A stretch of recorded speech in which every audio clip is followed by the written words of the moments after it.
Kita semua kenal dengan yang namanya rokok, dan bagaimana semua orang berkata bahwa merokok merupakan aktivitas yang tidak sehat. Tapi sebenarnya bagaimana sih rokok mempengaruhi badan kita?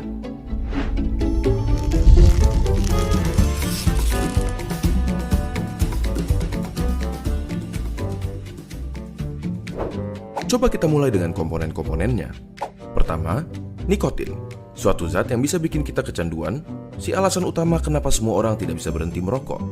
Bahkan, dia adalah alasan kenapa mereka yang berniat berhenti merasa tidak nyaman dan akhirnya ditarik kembali. Selain nikotin, ada sekitar 7.000 bahan kimia lainnya yang terlibat dalam proses membakar satu batang rokok, di mana diantaranya ada beberapa yang akan menjadi aktif dan dapat merusak badan kita.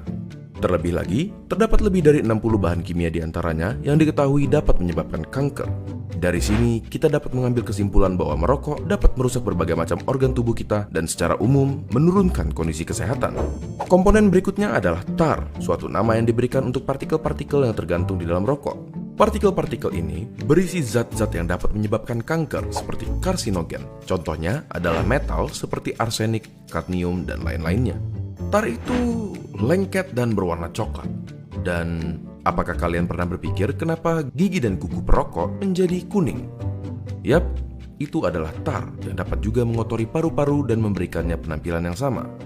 Zat yang berbahaya berikutnya adalah karbon monoksida, suatu gas yang dalam jumlah banyak dapat berakibat fatal karena menggantikan oksigen yang seharusnya tersirkulasi di darah. Gampangnya seperti ini. Di darah terdapat sel darah merah, dan di sel darah merah terdapat hemoglobin. Pada mereka yang tidak merokok, oksigen mengikat ke hemoglobin dan diantar ke seluruh tubuh. Tetapi, karbon monoksida dapat meningkatkan dirinya ke hemoglobin lebih mudah dari oksigen, dan akhirnya menggantikan oksigen. Kalian mungkin berpikir, ya sudahlah, apa masalahnya oksigen diganti karbon monoksida?